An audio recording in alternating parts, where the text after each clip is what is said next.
에베소서 4장 17절부터 24절까지의 말씀을 저와 여러분이 한 절씩 교독합니다.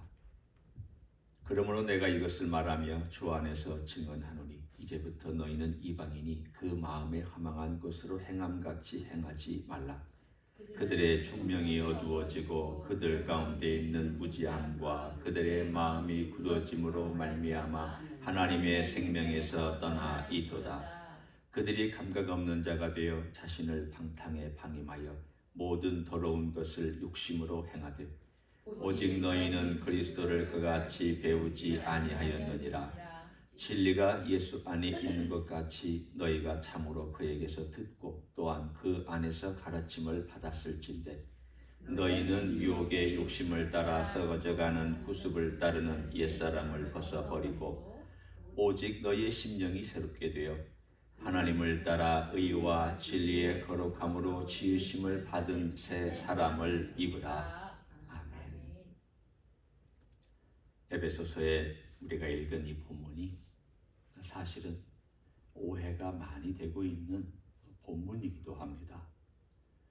이 아침에 머리를 좀 쓰는 메시지를 전달할 수밖에 없는 것은 이 본문이 새 개역 개정으로 번역될 때 좀 새롭게 번역되었으면 좋았겠다라는 생각을 했던 본문 중에 하나가 바로 이 본문입니다. 또 오해가 없게 위해서 제가 어쩔 수 없이 약간의 신학적 또는 이 문법적인 설명을 할 수밖에 없습니다. 오늘 여기에 보면 옛사람을 벗어버리고 새사람을 입으라. 여러분이 읽을 때 우리말로는 명령형으로 되어 있습니다. 그러나 이것은 절대 명령형은 아닙니다.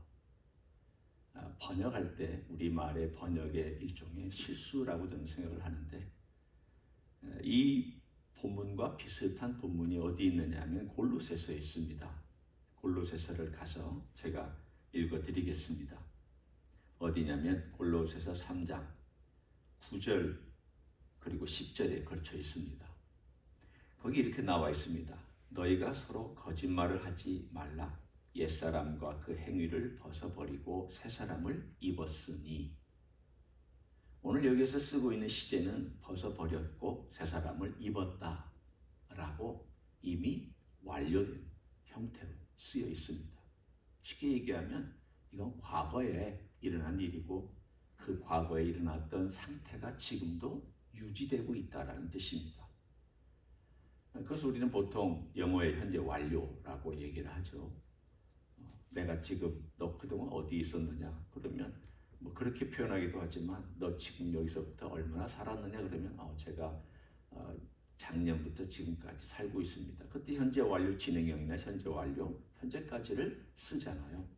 그거 마찬가지로 지금 여기서 쓰고 있는 이 표현은 뭐냐면 헬라어에만 가지고 있는 독특한 표현인데 이건 참 번역하기가 쉽지는 않습니다. 제가 이렇게 여러분에게 번역해 드릴 테니까 들어보십시오. 21절에 보면 너희가 예수 안에서 가르침을 받았다. 어떤 가르침을 받았냐? 과거의 가르침을 받았다는 걸 얘기합니다. 너가 이제는 옛사람을 벗어버렸고 새사람을 입었다라고 가르침을 받았다. 이 구문입니다. 제일 쉽게 얘기하면. 그러니까 내가 예수 믿으면 새사람이 된 겁니다. 옛사람 아닙니다. 옛사람을 지금도 벗어야 되느냐? 말이 안 되잖아요. 그러면 믿었다 안 믿었다 믿었다 안 믿었다 예수님의 사람이 됐다 안 됐다 됐다 안 됐다 좀 신학적으로 말이 안 되고 표현이 이상하잖아요. 번역의 문제 때문에 이런 오해가 생깁니다. 고린도서 5장 17절에도 누구든지 그리스도 예수 안에 있으면 새로운 피조물이라. 옛것은 지나갔으니 새 것이 되었도다. 피조물이라 그리고 새 것이 되었다라고 그렇게 명확하게 우리에게 시제를 얘기하고 있지 벗어라. 새로운 피조물이 되라. 이 말을 쓰지 않습니다. 따라서 오늘 우리는 뭐라고 이것을 이해해야 되냐면 내가 예수 믿으면 새 사람이 되는 거구나. 옛사람은 벗은 거구나. 자꾸 우리가 어떤 행동을 생각하기 때문에 옛사람을 벗어야 된다. 행동을 강조하다 보니까 이 오해가 생깁니다. 지금부터 제가 예를 듭니다. 제가 젊은 시절로 돌아가서 총각이었다가 제 아내하고 결혼을 했습니다. 그런 사람들이 저보고 뭐라고 부르죠? 새신랑이라고 부릅니다. 왜 새신랑이라고 부릅니까? 사실은 제가 바뀐 게 별로 없습니다. 제가 30에 결혼했거든요. 30에 결혼했으면 신랑이 돼 결혼식장에 서서 주례하시는 목사님의 주례를 받고 새신랑이 되었잖아요. 그러면 그 새신랑이 되기 이전에 저의 그 싱글이었던 제 모습의 얼굴이나 새신랑이 되었던 제 얼굴의 모습이나 달라진 게 없습니다. 다 똑같습니다.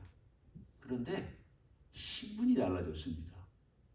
이제 저는 한 가정의 남편이 된 거고 새신랑으로서 한 가정을 책임지는 남자가 된 것입니다. 과거에는 나 혼자 살아도 상관없었고 나 혼자 원하는 대로 그냥 룰루랄라 해도 상관은 없지만 이제는 그렇게 살면 안 되는 새로운 신분이 되었습니다. 그것과 마찬가지입니다. 원래 여기서 새 사람이라고 하는 것은 새 사람으로 예수의 사람이 되었다. 그런 뜻입니다. 그 전의 사람은 옛사람입니다. 제가 결혼하면 싱글이라고 말하지 않잖아요. 결혼하면 커플이라고 얘기를 하잖아요. 그게 달라진 거잖아요. 그러면 내가 새신랑이 되자마자 제 내면의 세계가 다 바뀌었냐? 그랬으면 참 좋았을 뻔했습니다. 저도 새신랑이 되자마자 정말 남편으로서 그리고 한 가정을 이끄는 사람으로서 참 성숙하고 그리고 남편답게 제 아내에게 성숙한 사랑을 주었으면 참 좋았을 뻔했습니다. 그렇죠? 그렇게 못했습니다. 솔직히 고백하건대 저 그렇게 못했습니다. 여전히 제가 혼자 있는 것처럼 제 중심으로 생각할 때도 참 많았고 아내를 아프게 한 때도 많이 있었습니다. 왜냐하면 여전히 새신랑인데 제가 옛 사람일 때 가지고 있었던 행동의 습관을 바꾸지 못해서 그랬던 것입니다. 여러분이 그 예화를 가지고 이 본문을 보시면 됩니다. 이 본문은 바로 그런 이야기를 하고 있습니다. 우리 말로 생각하면 자꾸 오해가 되니까 우리는 이미 옛사람을 벗었습니다. 그리고 새 사람을 입었습니다. 그런데 새 사람을 입었지만 새 사람으로서 진짜 새 사람으로 살아가는 삶은 계속 삶 가운데서 훈련하며 살아가야 됩니다. 제가 과거에 새신랑이 되어서 놓쳤던 것 중에 하나가 이런 것입니다. 교만과 무지함이 저로 하여금 정말 새신랑다운 신분에 맞게 새신랑으로서 가정을 위해서 어떻게 희생하고 사랑하고 나 자신 중심의 사랑이 아니라 아내를 위해서 사랑하는 법을 배워야 되는데 그걸 잘 배우지 못했던 것은 제가 사랑에 대한 훈련이 없었기 때문입니다. 오늘 사도 바울이 말하고 싶은 게 그것입니다. 너희는 이제 새 사람이야.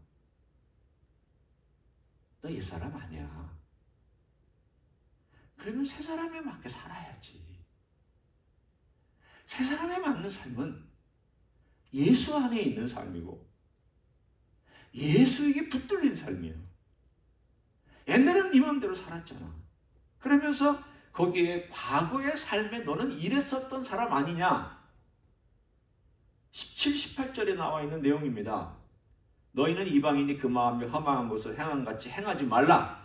이제 행함을 강조하고 있으면서 그 뒤에 행함을 강조하는 근거를 제시하는 게 제가 이제까지 설명했던 내용입니다. 왜 이제는 이방인처럼 살지 말아야 되느냐? 너 새 사람이니까. 너 예수 안에 있으니까. 예수 안에 있는 사람이 그렇게 살면 안 되니까.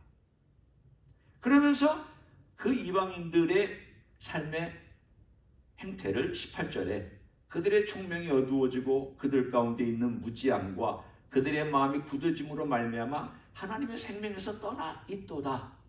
과거엔 하나님의 생명에서 떠나 있었습니다. 19절에 보면 그들이 감각 없는 자가 되어 자신을 방탕에 방임하여 모든 더러운 것을 욕심으로 행하되, 과거에는 내 욕심, 내 중심, 내가 살고 싶은 마음대로 살았다는 뜻입니다. 그러니까 여러분 여기 보시면 이 방탕에 방임했다라는 말을 술 먹고 뭐 담배 피고 세상으로 막 나가서 쾌락질고 이런만 생각하시면 안 됩니다.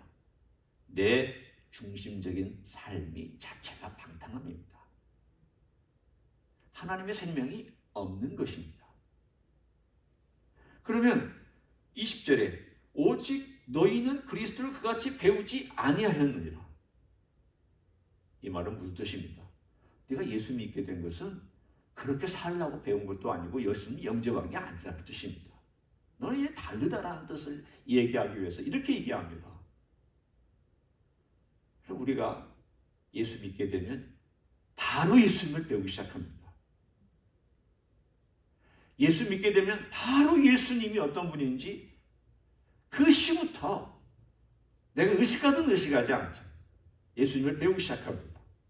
조금씩 배우든 많이 배우든 깊이 배우든 얄팍하게 배우든 배우기 시작합니다.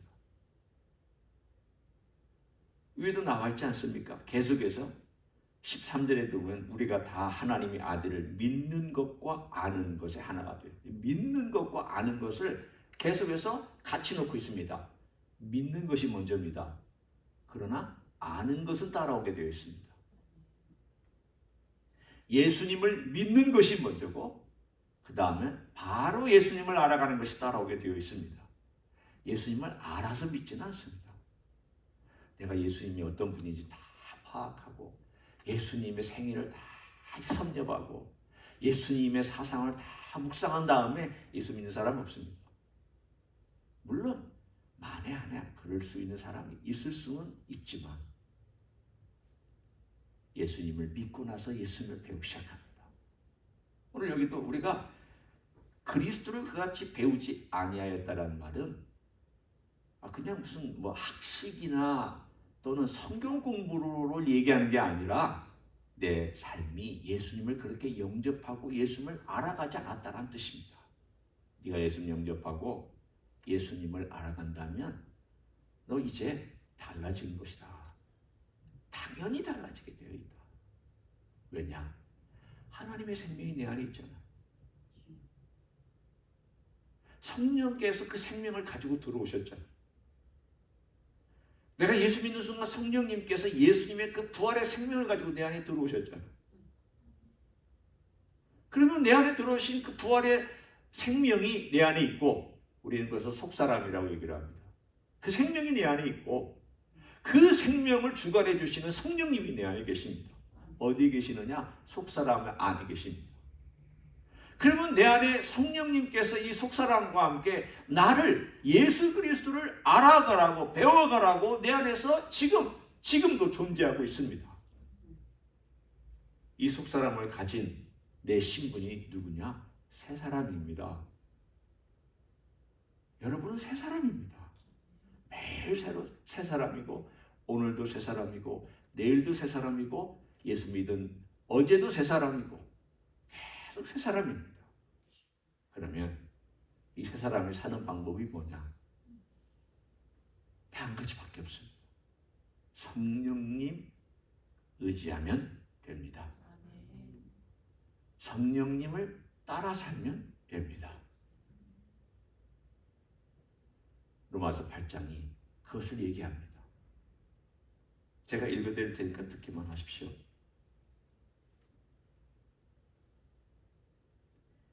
만일 너희 속에 하나님의 영이 거하시면, 이 말은 안 거하시는데 거한다 그 말이 아니라 거하시는 성령께서 너희를 주관하시면 너희가 육신에 있지 아니하고 영에 있나니 누구든지 그리스도의 영이 없으면 그리스도의 사람이 아니라.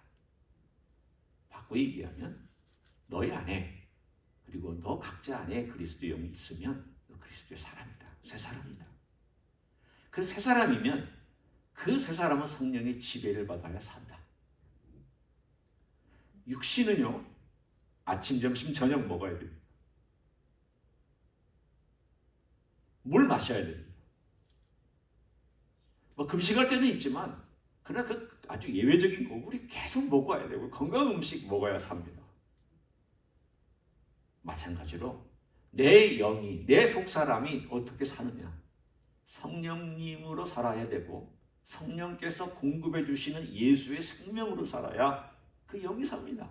어떻게 사느냐? 매일 적어도 3번씩 먹어야죠. 여러분이 삼시세끼 드신다면 내가 예수님의 생명을 먹는 것도 제가 그렇게 좀 표현합니다. 생명을 먹는다고 표현합니다. 먹는 것도 하루에 3번 먹는 것처럼.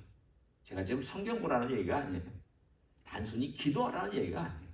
우리의 삶의 자체가 어떻게 성령님을 따라 사는가에 대한 예를 들어주고 있는 내용입니다. 그래서 사실은요, 참 많은 영적인 사람들이 이걸 훈련하려고 참 애를 썼습니다. 내가 어떻게 성령님을 따라가? 그래서 어떤 사람은 하루에 5번 기도를 연습했습니다. 어떤 사람은 하루에 3번 연습했습니다. 단순히 이렇게 어느 곳에 가서 기도하고 무릎 꿇고 통성으로 소리 내서 기도하는 그걸 얘기 아니라 하루에 적어도 3번씩 앉아서 주님이 누구신가? 주님은 나에게 어떤 일을 행하셨는가? 주님께서 나를 위하여서 걸어가신 그 길이 무엇이었는가? 성령님 그분께서 나를 도와주시기 위해서 예수 그리스도에 집중하고 그리스도를 생각하고 그리스도를 초청하고 그리스도 그분과 함께 교제하고 하는 그 시간들을 가지려고 애를 썼습니다. 우리는 너무 바빠서 그걸 못하잖아요. 현대 우리는 그걸 많이 읽고 살고 있잖아요. 그렇기 때문에 여러분이 이 아침에 와서 이 아침 시간만이라도 그리고 하루 종일 걸어가는 시간 가운데나 혹은 가만히 계시는 시간 가운데 어떤 시간이든지 내 머릿속에 주님, 제가 주님께 집중하고 싶습니다라고 하는 마음이 들거든 단 5분만이라도 그 자리에서 우리 주님께 집중하는 마음을 갖고 훈련하기를 원합니다. 성령님이 언제 역사하시느냐? 내가 예수님께 집중하려고 할 때 역사합니다. 어떻게 성령님을 따라 사느냐? 내가 예수님을 사랑하면 성령께서 그 안에서 역사해 줍니다. 저는 어느 게 먼저인지는 잘 모르겠습니다. 그런 생각을 들고 예수님께 집중하면 성령님이 역사하고 아니면 성령님이 역사하니까 내가 예수님께 집중할 수 있는 건지 저는 그것에 대한 해답은 없습니다. 다만 그렇게 일깨워 주시거든. 이때가 내가 예수님께 집중할 때구나. 예수님을 생각할 때구나. 예수님을 바라볼 때구나.